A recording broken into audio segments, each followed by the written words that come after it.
jurusanku, yaitu Onvido gitu, Nada. Oke, terima kasih Kak Tia. Oke, sekarang kita mulai ke pertanyaan pertama. Sebelumnya Kak Tia berasal dari mana Kak di Indo? Dari kota? Aku dari Medan. Oh, dari Medan. Oke, oke Kak. Pertama, Katia boleh jelasin pendidikan Katia dulu dari SMP, SMA, terus S1-nya dan S2-nya. Banyak ya dari SMP ya. Oke, Iya, kalau Kak. kalau SMP, aku SMP-nya SMP swasta, namanya Perguruan Kristen Immanuel di Medan. Terus SMA, aku SMA di SMA Negeri 1 Medan, itu salah satu SMA favorit juga di Medan. Terus untuk S1 sebenarnya aku nggak S1 ya, aku D4, aku di Puma 4 di Institut Teknologi Dell. Ini kampusnya itu yang punya founding father-nya adalah Bapak Luhut Binsar Panjaitan. Terus S2 tadi udah aku sebutkan, aku S2-nya di University of Pisa, jurusannya Data Science and Business Informatics. Untuk D4 aku jurusannya Teknik Informatika. By the way, Kak Tia itu ke Italinya di tahun berapa, Kak? Untuk S2-nya itu ke Itali tahun berapa itu, Kak? S2 aku dari 2018, tamatnya di 2021. Oh, oke. Kak Tia, kenapa tertarik untuk kuliah S2 di Itali, Kak? Kenapa memilih Itali untuk masternya gitu, Kak? Oke, so ini sebenarnya ceritanya panjang ya. Jadi sebenarnya kayak kebanyakan orang di Indonesia, kita tuh pasti ngejarnya kalau nggak yang pertama-tama nih ya, pasti kalau nggak UK, pasti US atau nggak Jerman gitu kan. Pasti tuh pengennya tuh ke negara-negara itu gitu kan. Nah, jadi aku dulu juga kayak gitu. Aku dulu pengen banget sebenarnya kuliah di UK, pengen banget ngambil ke UCL gitu. Cuma nggak dapet kampusnya satu, yang kedua beasiswanya nggak bisa apply karena dulu aku pengen banget apply Chevening, tapi aku nggak bisa apply karena pengalaman kerja aku belum 2 tahun waktu itu. Jadi aku tuh waktu kuliah D4 aku memang udah buat target kalau maksimal 1 tahun setelah tamat aku harus lanjut S2 gitu. Kenapa? Karena aku takut kalau misalnya aku kelamaan kerja, aku jadi males untuk lanjut kuliah lagi gitu. Jadi alasan utamanya itu yang pertama. Yang kedua, jadi alasannya itu kan tadi. Nah, terus udah gitu, aku nggak bisa apply ke UK, terus aku cari-cari lah kampus yang lain. Nah, yang aku cari itu yang pertama adalah beasiswanya dulu, baru kampusnya gitu. Nah, dulu ada yang beasiswa IET. Nah, IET itu kan bukanya itu kan di awal-awal tahun kan. Sementara Iya. waktu aku cari-cari di Itali itu udah bulan April gitu, udah bulan akhir-akhir April lah gitu. Terus aku cari di Itali, ternyata ada Beso Meci. Nah, dan itu tutupnya itu dalam 3 hari. Waktu aku lihat itu dalam 3 hari besonya udah tutup gitu. Nah, jadi mau nggak mau aku harus apply cepet-cepet kan. Aku harus apply kemana di Itali. Dan waktu itu Beso Meci ngasih 3 pilihan. Nah, di 3 pilihan itu aku pilihlah satu, yang pertama Polimi, yang kedua Sapienza, yang ketiga University of Pisa gitu. Karena aku ngelihatnya berdasarkan yang mana um, jurusan computer science yang bagus gitu waktu itu di Italia. Nah, yang 3 ini yang menurut aku bagus gitu. Nah, barulah aku apply kampusnya. Barulah aku apply kampusnya. Padahal aku belum tahu kan, aku mau jurusan apa gitu kan. Nah, ketika aku cari-cari, ternyata yang di Polimi udah tutup, nggak bisa apply lagi. Terus Oh, aku apply lah ke Sapienza, aku apply jurusan computer science. Terus aku apply lah ke PISA jurusan Data Science and Business Informatics. Which is sebenarnya dari awal aku sebelum lulus D4, aku udah pengen banget ngambil jurusan Data Science. Karena memang jurusan Data Science itu benar-benar happening gitu untuk 5-10 tahun ke depan gitu. Nah, tapi aku nggak mau pure Data Science, aku pengen juga jurusanku itu ada hal yang lainnya gitu. Misalnya aku punya technical background di informatika kan, tapi ada missing partnya. Missing partnya itu aku nggak tahu sama sekali tentang bisnis. Sementara aku pengen banget belajar bisnis. Nah, aku cari yang bersinggungan gitu, yang tentang bisnis, tentang financial service gitu-gitu kan. Terus aku lihatlah ternyata yang di PISA, jurusan yang Data Science and Business Informatics ini tuh yang benar-benar aku pengen. Jadi dari sebanyak kampus yang aku cari di seluruh dunia, aku tuh dapetnya yang course structure-nya sesuai dengan apa yang aku pengen itu tuh adanya cuma di Unipi. Nah, kebetulan juga aku sebenarnya dapat LOA juga dari Sapienza, jurusan Computer Science. Tapi pada Oh, akhirnya ketika aku wawancara beasiswa Maici, yang aku bawa malah yang University of Pisa-nya. Karena memang itu yang benar-benar menarik banget. Karena kombinasi programnya tadi, ada data science-nya, ada computer science-nya, ada mathematics-nya juga, ada business informatics-nya juga. Jadi semuanya one full package gitu. Jadi alasan utamanya karena itu. jadi nggak milih di Sapienza, tapi milih di PISA karena yang tadi jurusannya lengkap banget ya, Kak. Data Ya, science, terus ada mathematics-nya, computer science-nya, ada bisnisnya. Jadi lengkap banget ya, Kak. Jadi milih di PISA aja gitu ya. ya Oke, benar. oke. Terus untuk bahasa pengantar waktu Katia S2 itu apa, Kak? English atau Uh, Italia? full English, full English. Oh, full English. Oke, oke. Eh, setelah Katia lulus S1, Katia kerja dulu terus ke S2 atau gimana, Kak? Waktu aku lulus dari D4, aku sempat kerja di salah satu multinational company juga di Indonesia selama sekitar 9 bulan, 9 bulanan gitu. Jadi, tapi sebelum sebelum aku lulus D4, aku sempat magang juga di dua perusahaan. Satu di perusahaan startup yang orangnya itu cuman kurang dari 10 orang. Jadi kita sekitar berapa ya? 7-8 orang gitu. Aku magang pertama kali di situ, terus aku magang kedua kali di perusahaan startup juga yang ya orangnya sudah sekitar ratusan lah, udah cukup stable lah perusahaannya. Baru setelah tamat aku ke multinational company di Indonesia. Oh, oke. Oke. Terus Katia itu ke French itu tahun berapa, Kak? Mulai kerja di French-nya itu tahun berapa, Kak? Oke, jadi aku mulai ke Prancis itu di tahun 2020. Jadi sebelum aku tamat dari Unipi, aku ke Prancis itu tahun 2020. Aku ke Prancis pertama itu karena magang. Jadi waktu 2020 itu aku kan cari-cari magang untuk tesis ya. Kira-kira di mana yang cukup yang bagus, yang bisa nerima topik dan juga apa namanya sesuai dengan yang aku mau dan ditambah lagi magangnya digaji gitu. Itu yang aku cari pertama. Terus aku dapatlah di Prancis, which is aku dapat si perusahaan ini tuh sekitar di bulan Maret. Terus karena proses panjang administrasi itu ketunda sampai ke November, jadi aku datang sekitar akhir-akhir pertengahan sampai akhir tahun 2020. Terus setelah aku selesai magang, aku cari-cari kerja di Prancis, terus keterima di perusahaan yang sekarang. Gitu. Jadi sampai dari 2020 sampai sekarang aku stay di Prancis. Jadi setelah aku selesai magang, aku selesaikan tesis dari Prancis, terus balik ke Italia untuk graduation. Terus jadi aku udah mulai dapat kerja itu bahkan sebelum aku lulus gitu. Karena aku baru lulus di Desember kemarin. Wah, keren banget. Oke, terus kalau bahasa yang digunain Katia di kantor itu English, Kak? Iya, karena aku kan remote ke perusahaan UK.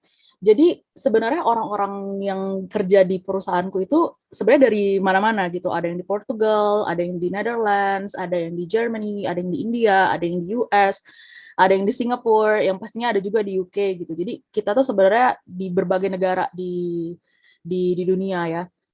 Jadi karena semuanya kita di mana-mana, jadi bahasa utamanya ya pasti Inggris. Bahkan untuk yang misalnya kita di grup chat yang isinya orang Prancis semua, itu wajib pakai bahasa Inggris.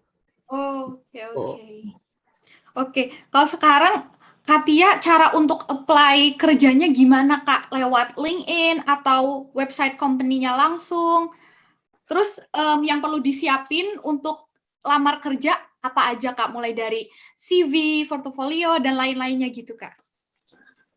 Jadi kalau misalnya persiapan ya untuk nyari kerja, yang pertama yang dipersiapkan itu pastinya waktu dan mental. Karena gimana ya, kita harus siap mental kalau kita ditolak dan harus mau apply lagi. Karena aku pribadi tuh cukup banyak banget apply.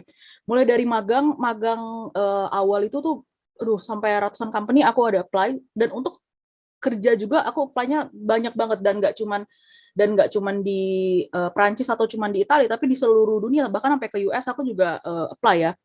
Nah, yang pertama itu pastinya tadi tuh waktu dan mental. Yang kedua adalah CV. Dulu aku tuh buat CV ku itu template yang Europass itu loh, yang sampai kalau nggak salah dua tiga halaman itu kan. Nah setelah itu aku coba konstruk lagi dan mulai apply pakai CV yang cuma 1 lembar, jadi kayak resume gitulah namanya. Nah, jadi yang cuma 1 lembar yang udah konsis semua informasi kita gitu. Jadi orang yang ngelihat, HR yang ngeliat pun juga lebih lebih mudah gitu. Dan benar-benar hanya menginput skill yang relevan dengan apa yang aku mau kerja gitu. Ya balik lagi, aku kan data science ya backgroundnya, terus sebelumnya lagi teknik informatika, tapi aku kerja sekarang ke produk, which is itu different ya. Jadi harus benar-benar kita nge-input apa skill yang benar-benar relevan dengan apa yang mau kita apply. Itu yang satu. Yang kedua, ada beberapa company yang minta portfolio. Portfolio itu consist of project yang udah kita kerjain apa aja, project yang kita kerjain selama kita di kuliah atau selama kita kerja itu projectnya apa aja, kita detail di sana. Kalau misalnya bisa include website project kita juga kita bisa include di situ gitu. Terus ada juga motivation letter. Ada beberapa company yang minta motivation letter, which is aku juga bingung kenapa. Cuma memang seperti itu ya, untuk ngelihat interest kita tuh seperti apa. Bahkan aku pernah waktu rekrutmen itu buat motivation letter 2 halaman. Yang aku tuh bingung mau nulis apa. Terus setelah itu tuh kalau untuk cari kerjanya sendiri itu aku punya beberapa website yang memang karena aku interestnya untuk kerja remote, jadi aku punya website yang khusus untuk nyari pekerjaan remote. Terus juga ada cari di LinkedIn juga, sama aku biasanya juga apply langsung dari portal company-nya. Jadi misalnya aku udah targetin nih, aku pengen kerja di mana, aku pengen kerja di Google, aku pengen kerja di Facebook, pengen kerja di ya perusahaan-perusahaan informatika lainnya gitu yang terkenal. Nah, aku biasanya langsung ke company Website website-nya. company-nya. Iya, terus lihat job opening-nya apa, terus aku langsung apply dari sana. Aku biasanya kayak gitu. Sama kayak waktu aku magang di Prancis, jadi aku udah targetin, aku tuh pengen banget ke perusahaan ini gitu. Udah pengen banget ke perusahaan ini. Terus aku apply ke perusahaan ini, nama perusahaan itu SAP ya. Jadi aku pengen banget ke SAP, terus aku apply ke SAP, terus diterima. Setelah itu berapa bulan kemudian Amazonnya Itali kontak aku untuk magang di tempatnya mereka, jadi research di sana juga untuk tesis. Tapi karena aku udah dapat duluan di SAP, yang Amazon nggak bisa lagi aku terusin kan gitu. Jadi memang aku tipenya kayak gitu, langsung apply ke portal company-nya. Tapi mostly memang dari LinkedIn juga ada sih. Gitu. Karena LinkedIn kan sekarang juga kita bisa filter kan, kalau kita mau on-site work atau remote work atau hybrid, itu sekarang kita bisa filter juga dari LinkedIn. Iya, Gitu. bener banget. Oke. Terus Katia waktu dapat offer dari company-nya tuh ada wawancara gitu nggak, Kak? Wawancara, pasti ada. Itu pasti ada. Waktu Katia tuh wawancaranya pakai Skype atau datang langsung offline gitu, Kak? Jadi kalau untuk wawancara itu beda-beda ya tiap company. Kalau sekarang mostly pastinya online. Nah, online-nya itu ada beberapa cara. Yang pertama kali itu dari phone interview. Nah, phone interview itu biasanya yang kontak kita pertama kali itu HR-nya. Nah, makanya kalau misalnya teman-teman HP-nya yang lagi cari kerja ya, HP-nya selalu standby. Karena sekali kita miss the call, itu mungkin kita nggak akan ditelepon lagi gitu. Karena aku pernah kejadian juga kayak gitu. Aku miss the call terus nggak bisa continue lagi kan. Terus orangnya mau dihubungin juga nggak bisa, mau dihubungin balik juga nggak bisa. Nah, jadi yang pertama itu dari phone interview. Pertama itu HR yang hubungin kita. Yang pertanyaan standar yang pertama kali, ya kita available-nya kapan, gaji yang diminta berapa, terus gimana tentang administrasi dan segala macam. Terus interest kita selain ke bidang itu ada ke bidang mana lagi yang lain kayak gitu. Terus nanti setelah itu si HR-nya akan menjadwalkan ulang kita mau interview dengan siapa. Selanjutnya itu biasanya adalah interview dengan user. Jadi misalnya interview dengan manajer kita atau salah satu rekan kerja kita. Jadi itu mostly about technical interview ya. Terus udah gitu yang terakhir biasanya tahap akhir itu ada interview dengan CTO-nya. Kalau misalnya aku di bidang teknologi itu CTO. Kalau misalnya kita di bidang business development, growth gitu ya, divisinya tuh di growth gitu di company, itu biasa ke CEO gitu. Terus kalau ada juga yang perusahaan yang assessment pertamanya itu adalah kemampuan dasar, logik misalnya. Kayak aku pernah seleksi di Amazon, Amazon Prancis. Seleksi awal pertamanya itu adalah seleksi logik. Jadi kayak apa ya, deret matematika yang kayak apa ya, madas di ini di SBMPTN gitu. Kayak kita mau masuk ke PTN di Indonesia, nah kayak gitu. Terus ada psikotes. Waktu aku apa seleksi di Amazon Prancis kayak gitu, apa seleksinya. Terus ada juga video online interview. Jadi kayak ada satu platform yang kita tuh nanti dikasih pertanyaan, terus nanti si interview, video interview itu nanti nge-record kita ngejawab pertanyaan berdasarkan, kita menjawab pertanyaan yang ada muncul di dalam layar kita gitu. Terus nanti si video itu dikirim ke HR yang akan nilai gimana orangnya. Which is kalau menurut aku yang kayak gitu tuh lebih susah daripada kita interview one to one dengan HR-nya ya. Karena kita nggak tahu HR-nya itu ekspektasinya seperti apa, ekspresinya gimana, feedback-nya gimana gitu ke kita. Jadi menurut aku yang kalau video interview itu lebih susah. Terus juga setelah interview, technical interview, user dan segala macam, yang tahap akhirnya pastinya balik lagi ke HR untuk offering. Offering itu nanti dibahas, kan tadi di awal kita udah propose kan, kita pengen gajinya berapa. Terus udah gitu offering, ketika offering si HR itu kasih feedback sama kita berdasarkan interview usernya bilang apa, seperti apa yang perlu diimprove, apa yang baik dan apa yang tidak baik. Terus dikasihlah misalnya, oh saya bisa propose gajinya cuma sekian, ditambah benefitnya ini gitu. Nah barulah disitulah apa namanya, kita deal-dealan ibaratnya gitu. Oh saya nggak bisa, kita bisa bilang ke HR-nya, oh saya nggak bisa, saya punya ini, terus kamu harus naikin, misalnya gitu. Nah di tahap akhir itulah baru offering dan segala macam. Kalau udah kita terima, HR juga udah terima, pihak company juga udah terima, baru nanti ada kontrak, penandatanganan kontrak. Barulah setelah itu kita mulai sesuai dengan apa yang tertera di kontrak kita, mulainya itu dari tanggal berapa. Kira-kira work prosesnya kalau di Europe ya, rata-rata Europe, dan yang udah pernah aku jalanin selama ini tuh kayak gitu. Baik itu magang ataupun full time. Berarti wawancaranya biasanya 2-3 tahap gitu ya, Kak? Iya, bisa lebih ya, bisa lebih. Oh, bisa lebih, bisa kurang. Dan ada company yang harus ada tesnya dulu ya, kita harus tes intelijensi, tes kayak SBMPTN, dan ya, ada benar. company yang tesnya juga. Oke. Terus kalau Katia itu dapat feedback setelah wawancaranya itu lewat email atau telepon atau gimana, Kak? Kalau di company-ku yang sekarang, itu feedback-nya one to one. Jadi kita dari Zoom meeting.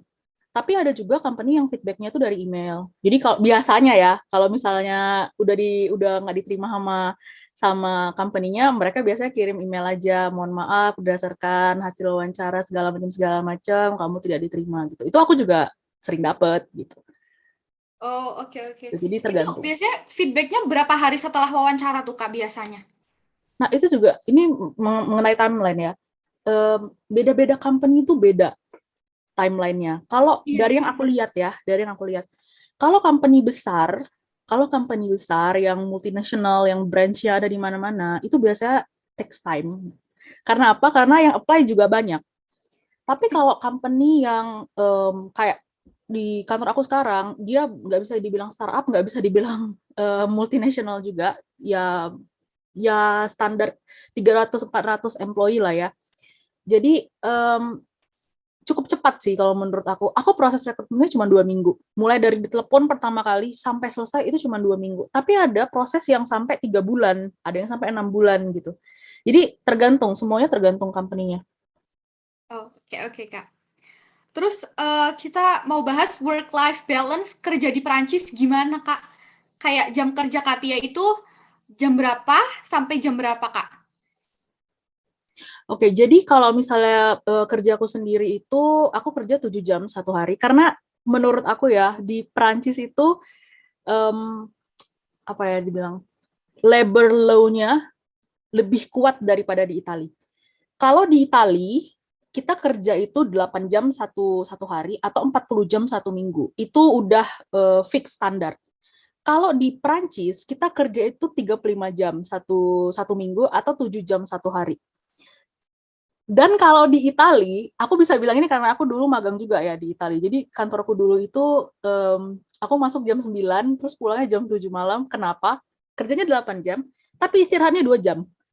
Karena apa? Karena ada coffee time, ada lunch time. Jadi dan itu tuh, kalau orang Itali itu cukup panjang ya. Kalau di Perancis, lebih fix sih kalau menurut aku. Jadi jamnya tuh kayak udah 1 jam gitu. Lebih kayak mana ya? Orangnya lebih nggak secil orang-orang Itali gitu.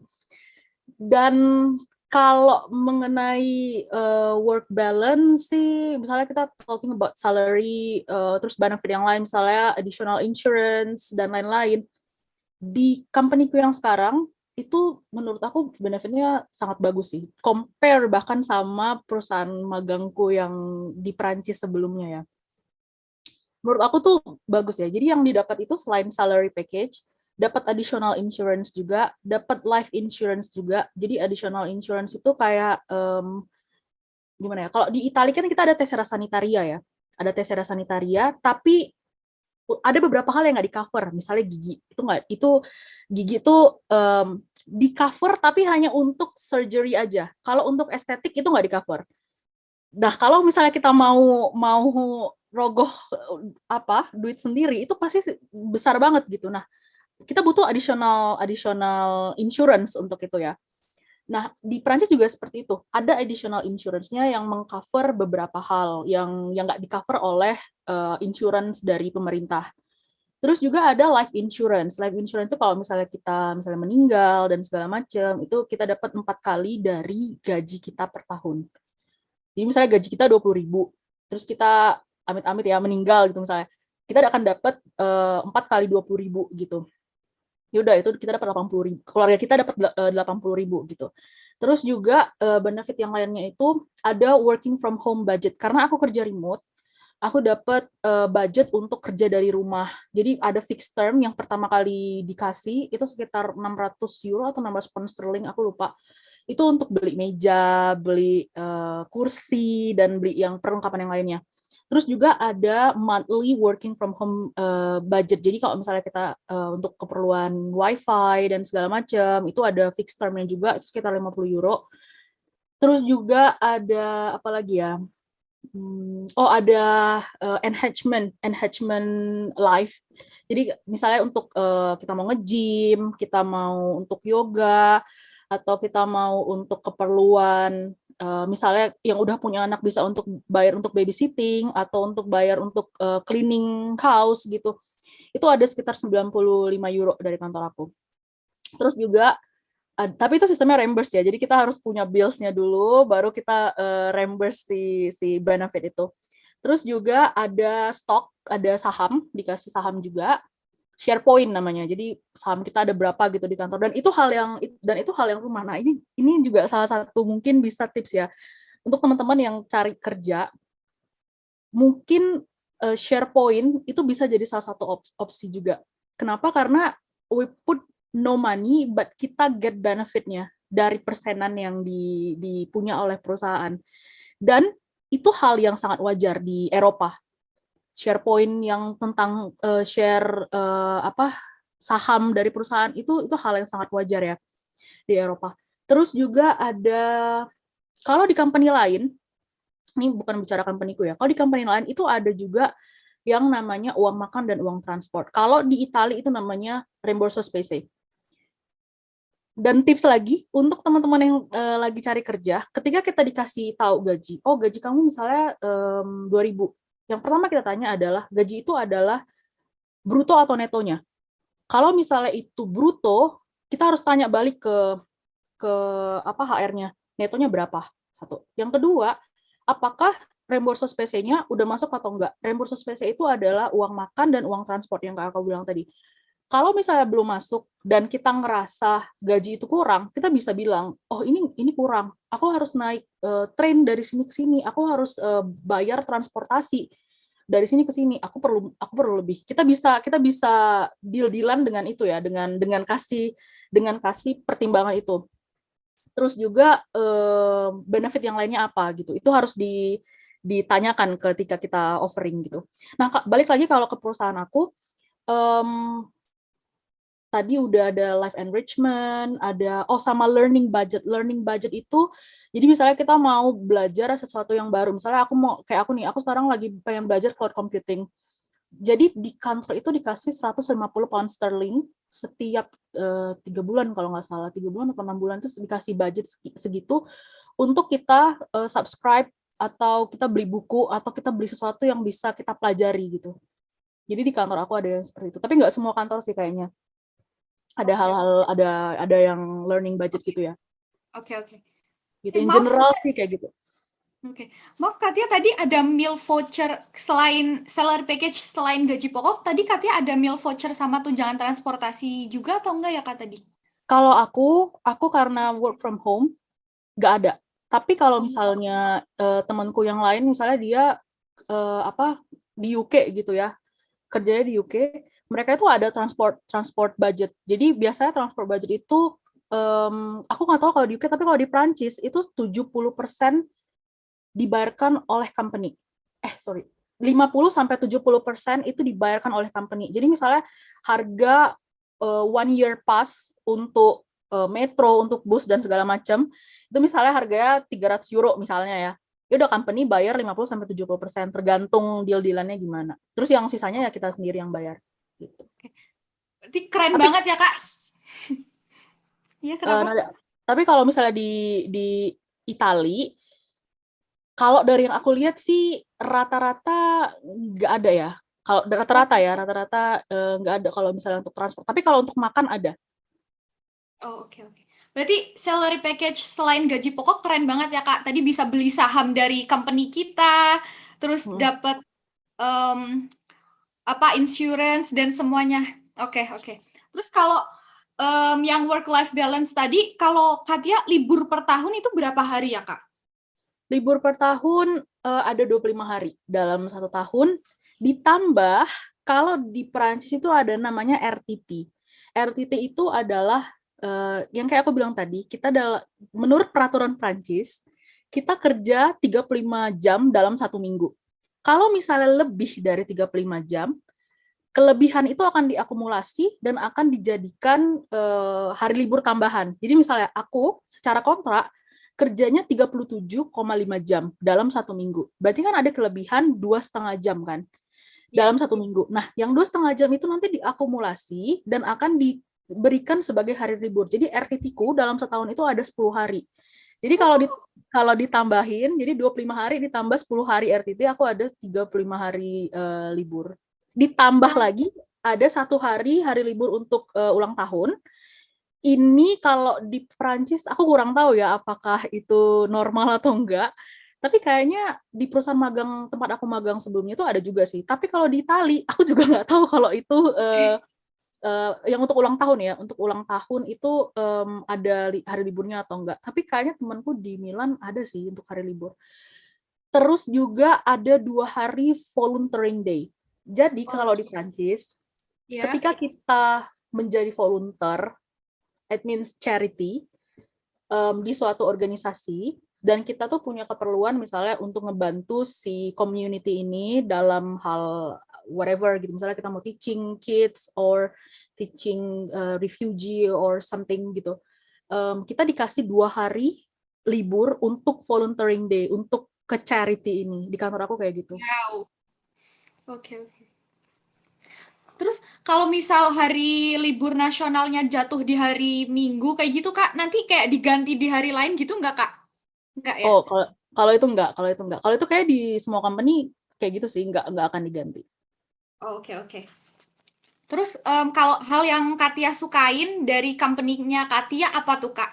Yang bener-bener bikin Katia nyaman. Pokoknya semua hal yang Katia suka dari company-nya Katia sekarang apa tuh Kak?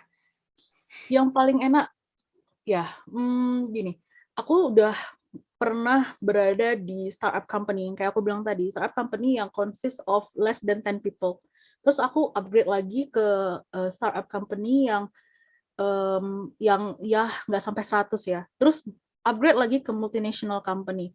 Terus aku pindah ke Italia, aku mulai magang pertama kali itu di Pisa, di salah satu e-commerce yang kita tuh orang-orangnya kayak nggak sampai 25 orang ya. Sementara IT timnya sendiri itu cuma 4, including aku anak-anak magang. Jadi kita bener-bener small gitu.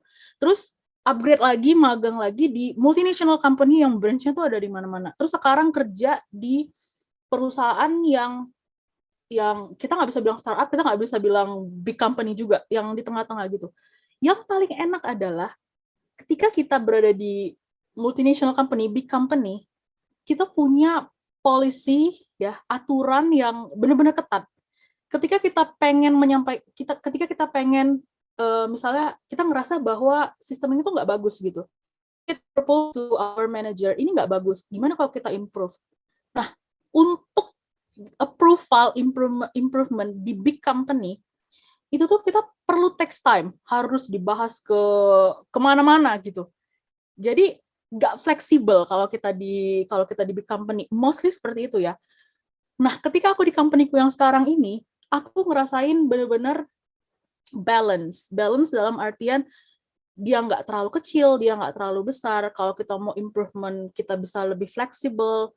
Kerja juga kita bisa lebih fleksibel. Aku bisa ngelakuin hal yang lain. Moreover, aku kerja dari rumah, which is aku bisa ngelakuin apa aja, hobi yang aku pengen, aku suka masak, aku masak gitu. Bahkan kadang aku bisa masak sambil kerja gitu. Jadi gimana ya, lebih enaknya seperti itu. Yang enaknya dari working from home, remote company, ya seperti itu, kita bisa ngerjain banyak hal. Selain karena benefit dan salary yang bagus, terus work balance yang bagus, orang-orangnya sendiri juga benar-benar open-minded dan international. Karena balik lagi kita punya kolega dari berbagai negara gitu, dan dari berbagai etnis ras gitu ya. Jadi benar-benar diverse yang kita sendiri tuh nggak gimana ya, nggak ngerasa terkungkung, nggak ngerasa kayak kita get comment from our manager only gitu, tapi kita juga bisa berkembang. Karena di company-ku juga kita ada program namanya Voyager. Voyager itu kayak aku bisa pindah ke role lain, aku bisa explore role lain. Jadi misalnya aku pengen tahu finance gimana, business development gimana, atau yang lain-lain tuh gimana gitu. Aku bisa pindah sama 2 minggu ke divisi lain dan aku stay di sana dan pelajari gimana mereka. Terus kalau misalnya aku pengen improve atau ganti, I can just talk to my manager. Yeah. Terus bisa dikondisikan gitu. Jadi kalau di company-ku sekarang itu benar-benar lebih fleksibel. Itu yang nomor 1 yang paling aku suka. Katia itu kerjanya full work from home atau gimana, Kak? Full dari rumah? Full dari rumah. Full dari rumah. Jadi company-ku itu base-nya memang di London, tapi kita punya legal operational di beberapa negara yang aku tadi sebutkan, US, Singapura, India, Portugal, French, German, Netherlands. Kita punya legal operational di sana. Tapi kalau office yang ada itu cuman co-working space, which is itu hanya ada di capital city-nya.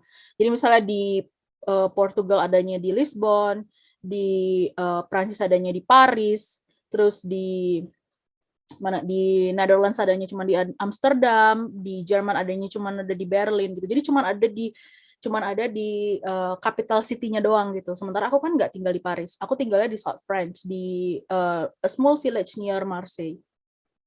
Oke, Kak. Terus kalau hal yang nggak Katia suka gitu, Kak, maksudnya kayak Katia kurang nyaman atau Katia kurang suka di company ini, kira-kira apa tuh, Kak? Apa ya? Mikir dulu apa ya? Ini ada. Memang ya, kerja remote itu tuh somehow enak. Tapi ada juga sih yang nggak enaknya. Yang nggak enaknya itu kita nggak bisa direct communicate to our college gitu. Jadi kita nggak bisa langsung ngomong. Misalnya aku mau ngomong sama dia, aku tinggal nyamperin mejanya dia terus ngomong. Kita nggak bisa kayak gitu. Kita harus buat janji meeting dulu, atau kita harus chat gitu. Terus kita harus nunggu dia balas gitu. Itu sih yang nggak enaknya. Cuman sejauh ini ya, sejauh aku kerja sekarang, nggak ada masalah yang bener-bener berat banget itu, nggak ada sih. Oke, oke. Oke, Katia. Terus kalau teksnya nih, Kak, teksnya itu sekitar berapa persen dari gajinya Katia tuh, Kak? Kalau untuk teks ya, jadi teks itu dibagi dua. Yang pertama adalah Social Security Tax, yang kedua adalah Income Tax.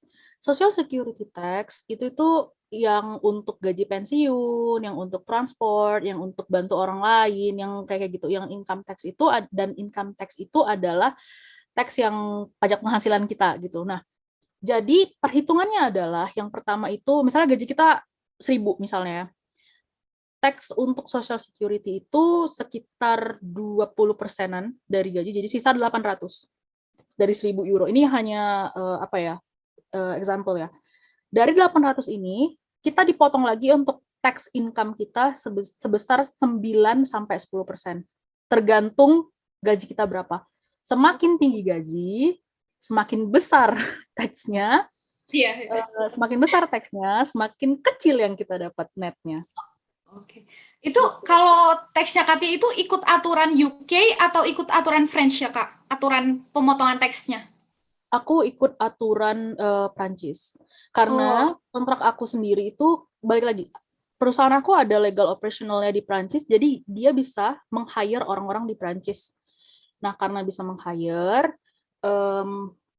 kontrakku juga kontrak Prancis, ikutin peraturan Prancis, jadi teksnya segala macam itu di Prancis. Nah, bagaimana kalau misalnya si perusahaan ini tidak punya legal operational di satu country gitu. Misalnya perusahaan di US mau hire orang di Italia misalnya. Gimana dia bisa hire? Dia nggak punya legal operational. Bisa nggak kerja? Jawabannya tetap bisa. Tetap bisa, caranya gimana? Caranya itu adalah harus dengan CDD. CDD itu adalah determination contract, atau kalau di Italia namanya determinato contratto. Itu kayak kontrak terbatas, itu fixed term kontrak gitu misalnya. Nah, jadi si fixed term kontrak ini kita cuman punya misalnya tertera di situ 6 bulan, 10 bulan kerja. Dan kalau misalnya si company mau lanjut sama kita bisa continue kontraknya, di-renew lagi kontraknya. Kalau misalnya mau stop, ya stop. Pembayaran pajaknya gimana? Pembayaran pajaknya itu adalah dengan pajak freelance. Jadi kalau di Italia, itu ada khusus pembayaran pajak untuk orang-orang freelance. Jadi karena tidak dipotong langsung dari gaji, kita bisa ke, aku lupa namanya apa, agensinya di Italia, kita bawa slip gaji, gajiku sekian dari perusahaan ini, terus silahkan dihitung sendiri berapa gitu. Terus nanti ya udah kita dapat tax yang harus kita bayar berapa, kita bayar manual. Jadi tetap bisa ya, biarpun nggak ada legal operationalnya si perusahaan itu di negara tempat kita berada, tetap kita bisa kerja dari mana aja. Aku juga waktu apply, waktu itu aku dapat company di US, terus aku ngobrol sama HR-nya, gimana cara kalian rekrut dari US ke negara-negara yang kalian nggak punya legal operational di sana. Terus dia kasih tahu caranya seperti ini. Oke. Katanya jadi freelance gitu, fixed term contract. Oke, Kak. Jadi kalau dari company Katia tadi ada dana pensiun juga gitu ya, Kak? Dana pensiun itu kayak JHT. Kalau di Indonesia itu JHT ya. Dana pensiun itu udah langsung dipotong dari Social Security kita. Jadi dari pembayaran Social Security kita tiap bulan. Yang aku bilang tadi sekitar 20%-an, itu udah langsung dipotong dari situ. Nanti selama kita bekerja, dihitung berapa gaji pensiun kita. Kalau nggak salah perhitungannya itu berdasarkan average. Jadi misalnya gaji kita dikalkulasi, ditotalin, dibagi berapa bulan kita bekerja, baru nanti dapat berapa gaji pensiun kita. Biasanya kayak gitu. Kalau di Prancis itu portal government untuk gaji pensiun, kesehatan segala macam itu cukup lengkap ya. Bahkan kita udah bisa tahu berapa gaji pensiun kita nanti dengan gaji yang kita punya sekarang.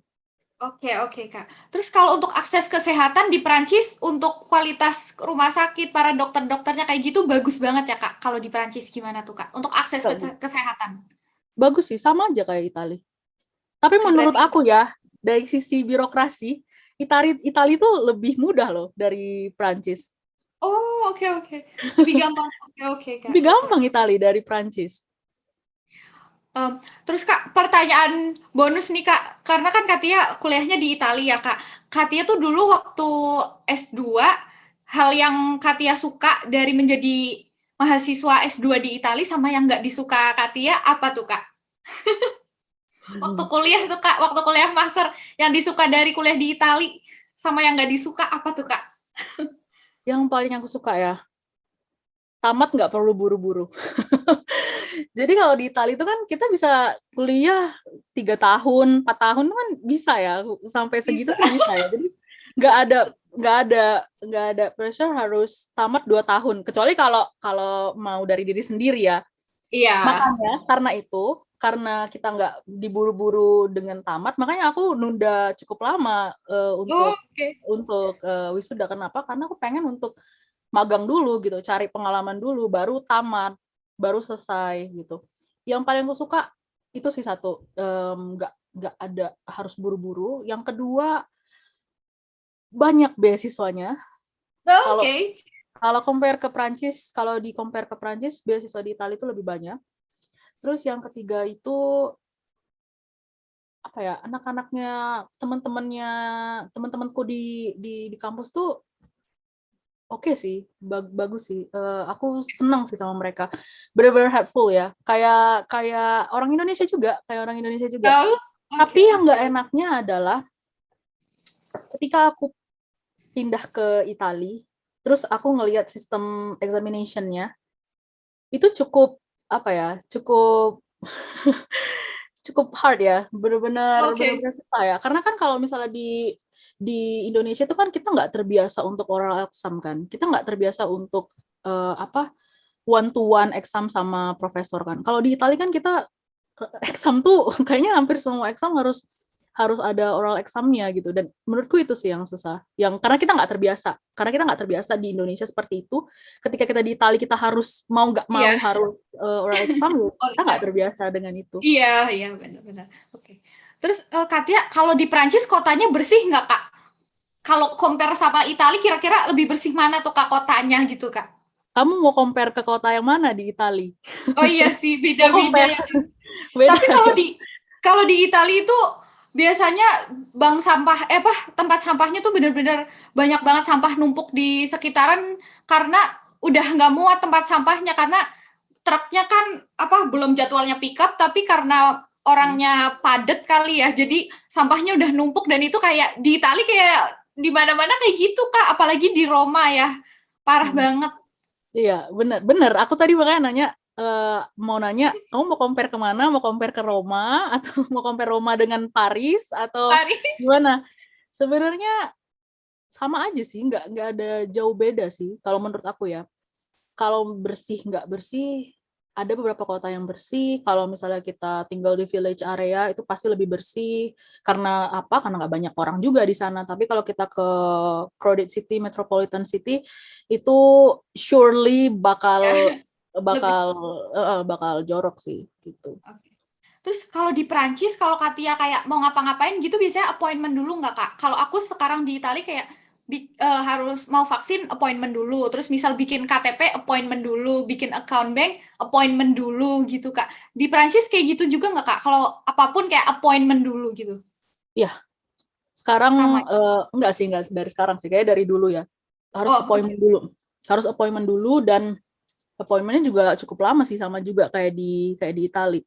Cuman yang aku bingung itu ya, ketika mau apply residence permit di sini, kalau di Italia kita tuh kayak di setiap kota, bahkan di kota kecil sekalipun, kayak misalnya adikku di Forli, dan itu kota kecil gitu. Aku di Pisa tuh kota kecil, nggak sebesar Roma atau Milan ya. Bukan prefecture. Kestura untuk tempat apply residency permit itu tuh available gitu di kota-kota di Italia. Kalau di Prancis, misalnya aku sekarang tuh tinggalnya di Bouches-du-Rhône ya, nama departemen di Prancis. Itu cuma available 4 di seluruh. Ibaratnya satu Tuscany cuma ada 4. Ibaratnya kayak gitu. Dan jadi kalau misalnya aku mau apply residency permit, aku nggak tahu nih mau kemana, mau ke Marseille, ke Aix-en-Provence, ke mana, aku nggak tahu. Bahkan waktu aku apply residency permit itu, apa namanya, aku nggak tahu mau ke yang mana gitu. Makanya Iya, aku tadi iya. bilang di awal, kalau administrasi Prancis itu menurut aku lebih susah daripada Italia. Oh, oke, oke, oke. Sekarang ke pertanyaan terakhir nih, Kak. Tips untuk kerja di Europe gitu, Kak. Menurut Katia gimana tuh, Kak? Tips untuk cari kerja, lamar kerja, dan biar dapat kerja di Europe itu tipsnya apa tuh, Kak? Untuk tips ya, yang pertama, kita harus benar-benar nyediain waktu untuk cari dan apply ke perusahaan yang ada di Europe. Terserah mau di mana aja. Kita harus tahu juga kita interest-nya kemana. Kita interest-nya ke bidang apa. Kayak aku dari teknik informatika pindah ke data science, sekarang pindah ke produk, itu beda. Role-nya itu beda. Jadi kita harus tahu kita mau kemana, kita apply ke perusahaan mana, terus role-nya apa gitu. Oke, oke. Itu yang pertama, kita sebagai orang idealis ya. Oke. Karena ada orang, pokoknya aku mau di sini, role-nya ini, gaji sekian gitu. Itu idealis banget. Oke. Tapi kadang karena misalnya kita nggak diterima sama perusahaan itu. Misalnya aku dulu pengen banget ke Google, aku nggak diterima, nggak pernah dikontak sama Google gitu. Terus aku menurunkan standar dong jadinya. Menurunkan standar, jadi cari deh perusahaan yang mana yang bisa. Pada akhirnya ujungnya aku apply ke banyak perusahaan. Biarpun udah banyak dengan segala pengalaman dan segala macam, itu banyak juga yang ditolak gitu. Iya, oke. Sampai aku kemarin itu yang calling back aku, yang aku apply sampai ratusan ya. Yang balik ke aku untuk calling itu ada sekitar 10. Ada di Itali, di Jerman, di UK, sama di Belanda, sama di UK udah aku sebutin ya, sama di Prancis. Nah, itu balik ke aku cuma 10 gitu. Jadi kita benar-benar harus apply sebanyak-banyaknya. Jangan pernah jangan pernah langsung ciut mentalnya. Oke. Jangan pernah langsung ciut mentalnya. Dan juga persiapkan CV sebaik-baiknya karena itu adalah first impression kita. First impression kita adalah CV kita. Kalau kita benar-benar buat bagus, terstruktur, benar-benar readable, benar-benar bagus, itu kemungkinan lolosnya itu cukup besar gitu.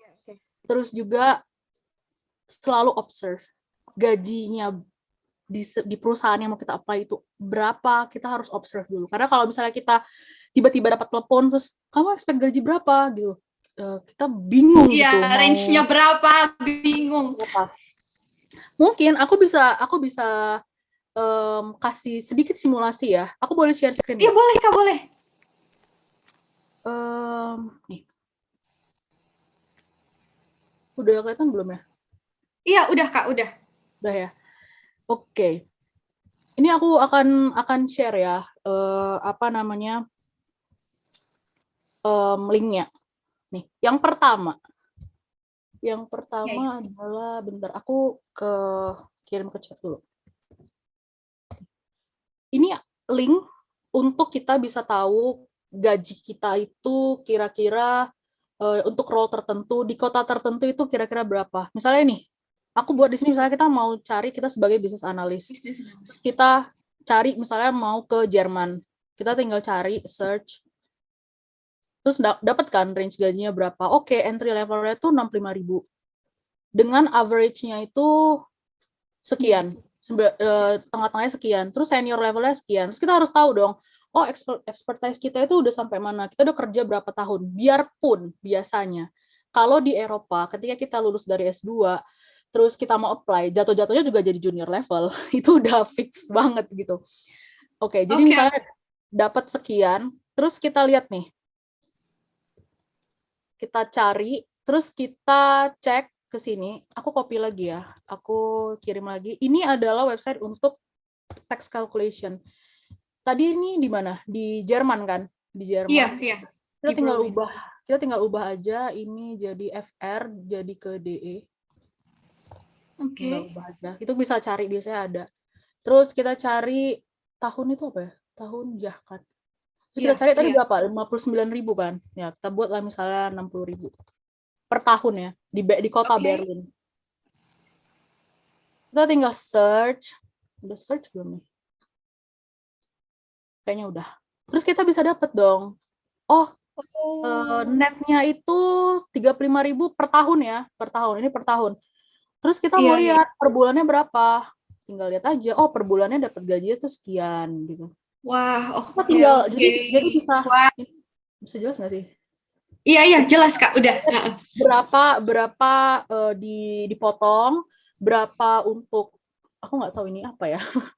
Ini aku contohin Jerman karena kalau Prancis udah aku jelasin tadi, mungkin ini negara lainnya. Oke, Ini oke, oke. tax yang dibayarkan oleh pemberi kerja. Jadi tax yang dibayarkan oleh perusahaan. Terus ini tax yang kita bayar. Terus ini net yang kita dapat. Oke, Satu oke. lagi, kalau di Itali ketika kita negosiasi gaji itu biasanya udah langsung dikasih net, bukan bruto. Kalau di negara lain, misalnya di Prancis, di Jerman, itu yang dikasih bruto. Kalau di Masih Itali itu bruto. neto. Kalau di Oke, Itali yang oke. biasanya langsung dikasih sama HR itu langsung neto ya. Oke, Terus ini oke. udah ada penjelasannya semua dan segala macam. Atau aku biasanya juga pakai ini sih, pakai dari sini di Relocate Me. Jadi kita bisa kayak apa ya, kayak mau pilih negara mana, misalnya Prancis, gajinya misalnya 38.000, kita bisa lihat netnya 22.400. Tapi kalau di sini dia belum termasuk income tax. Income tax itu berarti Oh, pajak penghasilan, kita belum termasuk. Jadi nanti dikurangin lagi dari sini sekitar 9-10%. oke, oke, oke. Dan kalau mau tahu spesifik company apa, Iya, misalnya company A gajinya berapa, aku biasanya lihat di Glassdoor. Lihat di Glassdoor. Glassdoor. Oke. Kalau misalnya ini yang berbeda ya. Kalau Glassdoor, kalau aku bandingin Glassdoor Europe sama Glassdoor Indonesia, perbandingan gaji yang tertera di Glassdoor Indonesia dengan yang aktualnya itu berbeda loh. Tapi Oh, kalau di Eropa, mostly itu hampir mirip. Misalnya, aku cari perusahaanku, tapi aku buat di sini di London.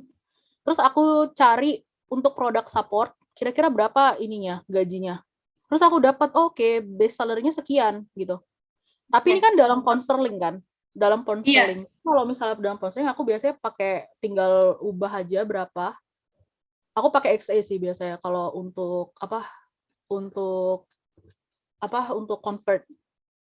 convert terus udah dapat euronya berapa, 41.000 nih misalnya. Ya udah kita tinggal ke salary tadi yang di talent, terus kita copy paste berapa netnya, nanti udah langsung ketahuan di sini.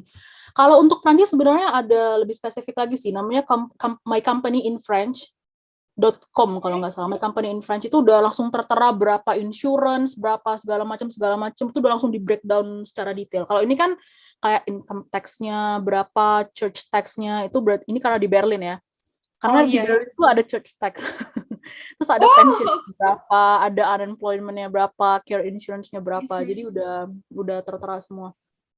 Oke, oke. Terus itu sih. Terus satu lagi, kita harus tahu juga minimum wage dari setiap country yang ada di EU. Ini aku share juga ya. Bisa kelihatan Katanya kan? iya, iya, kelihatan nggak? Katanya kenapa?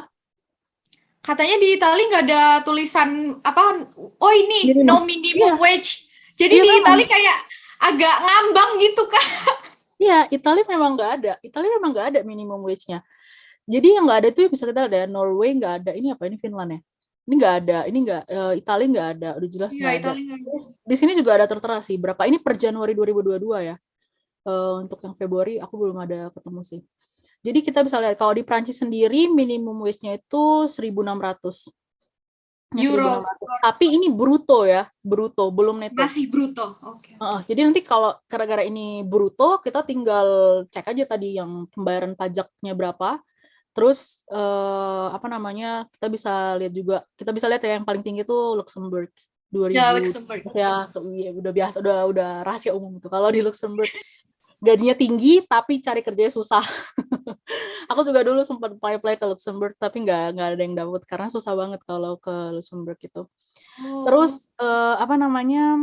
Ini sih mungkin teman-teman juga bisa follow Eurostat ya. Eurostat ini semacam Kalau di Indonesia itu kayak BPS, Badan Pusat Statistik. Jadi dia Oh, tahu statistik-statistik tentang suatu case yang ada di Eropa, misalnya tentang unemployment, employment, tentang number of refugee, number of expat, dan lain-lain. Pokoknya semuanya itu semuanya. mereka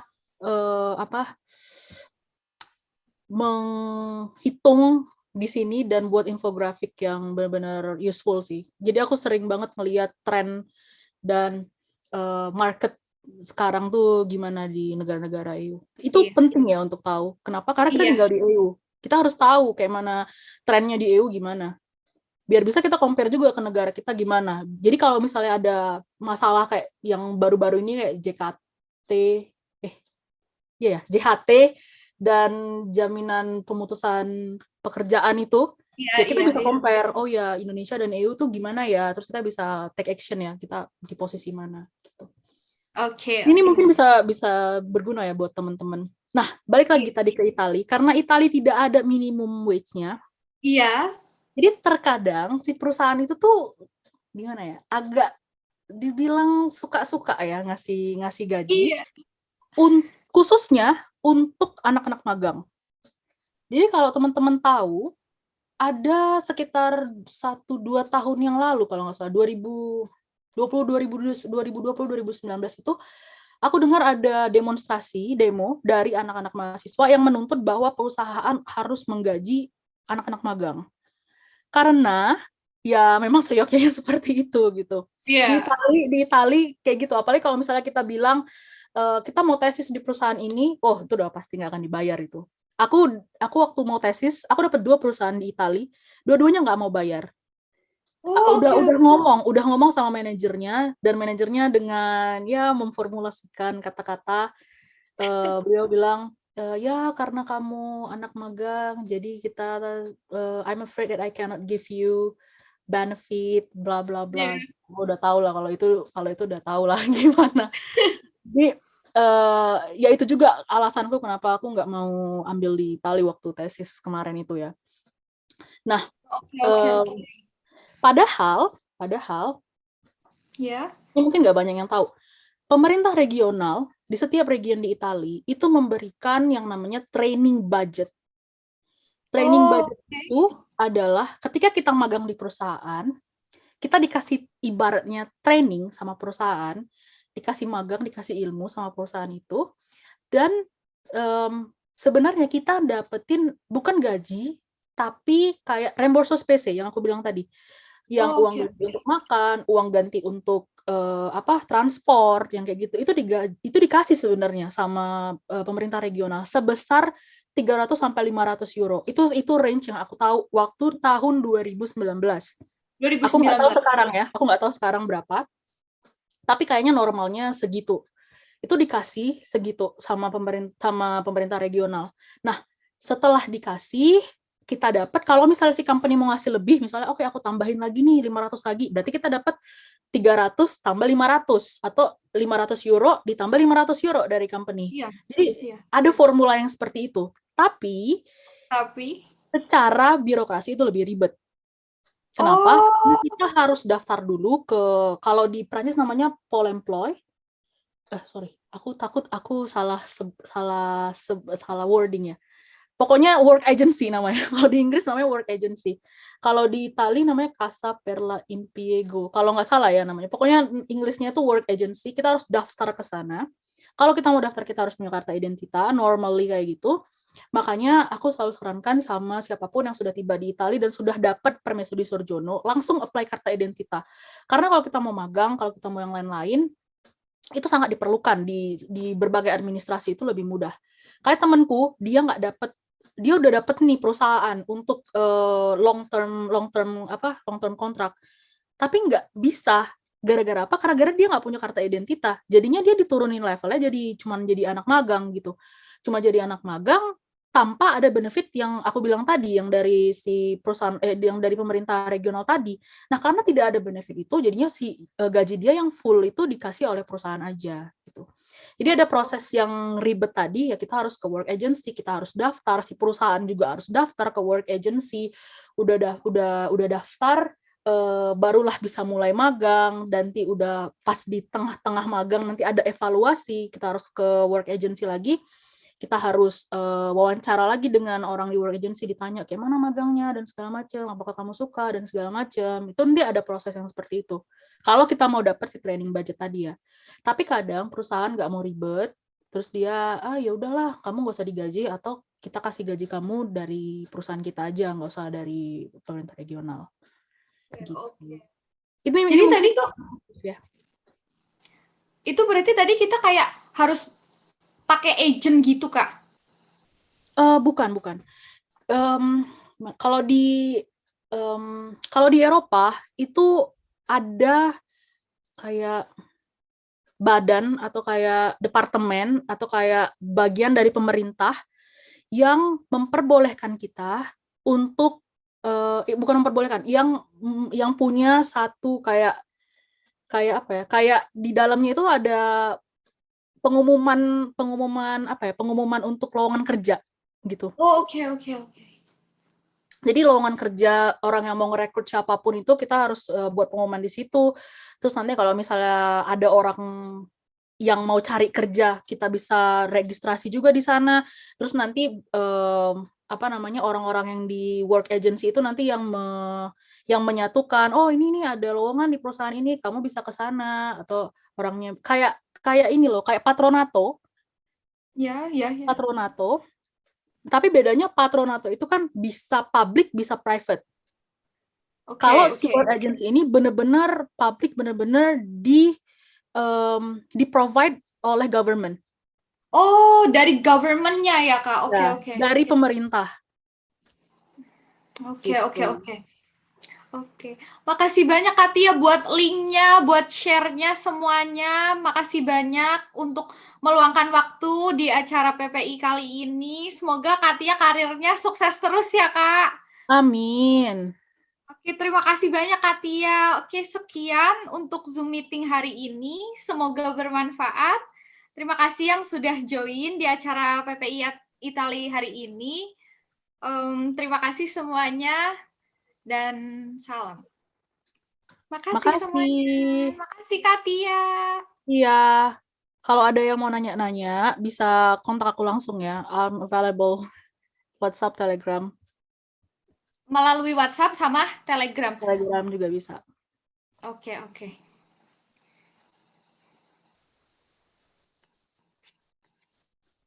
Makasih Kak Tia. Iya, sama-sama.